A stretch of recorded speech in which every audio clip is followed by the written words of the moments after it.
ముల్లంగి క్యారెట్ పచ్చడి ఈ తీరులో ఎప్పుడైనా ట్రై చేశారా? ట్రై చేయకపోతే ఒక్కసారి చేసి చూడండి. ఈ విధంగా గుజ్జుగా ఒక్కసారి ట్రై చేసి చూడండి. మళ్ళీ మళ్ళీ ఇలానే చేస్తారు. ప్రతి ముక్కకి మసాలా పట్టి టేస్ట్ అయితే చాలా బాగా వచ్చిందండి. మరి ఎక్కువ లేట్ చేయకుండా మన క్యారెట్ ముల్లంగి పచ్చడిని ఎలా ప్రిపేర్ చేయాలో చూసేద్దాం పదండి. ముందుగా క్యారెట్, ముల్లంగి, పచ్చిమిర్చి, అల్లం వీటన్నిటిని ముక్కలుగా కట్ చేసి తీసుకోవాలి. ఒక పెద్ద క్యారెట్ని ఈ విధంగా పొడవుగా కట్ చేసి తీసుకోవాలి. అలానే ఒక ముల్లంగిని ఈ విధంగా పొడవుగా కట్ చేసి తీసుకోవాలి. 3 పచ్చిమిర్చిని ఒక చిన్న ఘాటు పెట్టి తీసుకోవాలి. చూడండి, ఈ విధంగా కట్ చేసి తీసుకోవాలి. 1 అంగుళం వరకు అల్లాన్ని శుభ్రంగా కడిగి వీలైనంత సన్నగా కట్ చేసి తీసుకోవాలి. ఒకవేళ సన్నగా కట్ చేయడం కుదరట్లేదు అంటే సన్నగా తురుముకొని కూడా తీసుకోవచ్చు. ఇలా అన్ని కట్ చేసుకొని పక్కన పెట్టుకొని ఒక మిక్సీ జార్లోకి 5 మెంతులను వేసుకోవాలి. అలానే 2 స్పూన్ల వరకు ఆవాలను వేసుకోవాలి. ఆవాలు ఫ్రై చేయని అవసరం లేదండి. మసాలాకి సరిపడినంత ఉప్పు, 1/2 స్పూన్ వరకు జీలకర్ర వేసుకొని కొద్దిగా బరకగా గ్రైండ్ చేసుకోవాలి. చూడండి, ఈ విధంగా బరకగా బ్లెండ్ చేసుకుంటే సరిపోతుంది. ఇలా గ్రైండ్ చేసుకొని ఈ మసాలాని పక్కన పెట్టుకుందాము. స్టవ్ ఆన్ చేసి ప్యాన్ పెట్టుకొని 4 స్పూన్ల వరకు ఆయిల్ వేసుకోవాలి. మనం చేసుకుంటున్న ఇన్స్టెంట్ పచ్చడికి ఆయిల్ కొద్దిగా ఎక్కువగానే పడుతుందండి.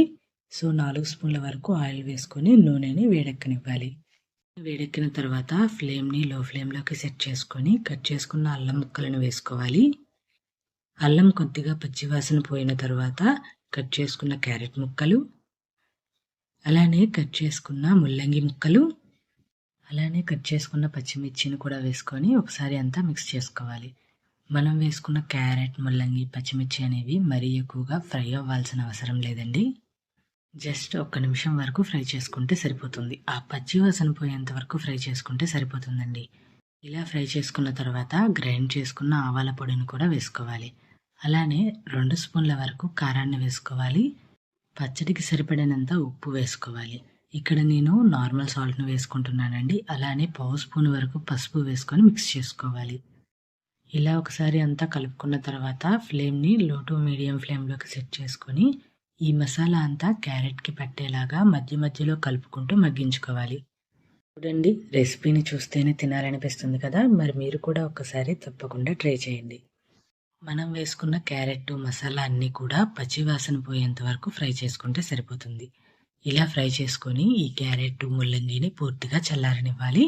చూడండి, ఈ విధంగా పూర్తిగా చల్లారిన తర్వాత ఒక మీడియం సైజు నిమ్మకాయని రసం తీసి దీనిలోకి యాడ్ చేసుకోవాలి. సీడ్స్ లేకోకుండా ఈ విధంగా యాడ్ చేసుకుంటే సరిపోతుంది.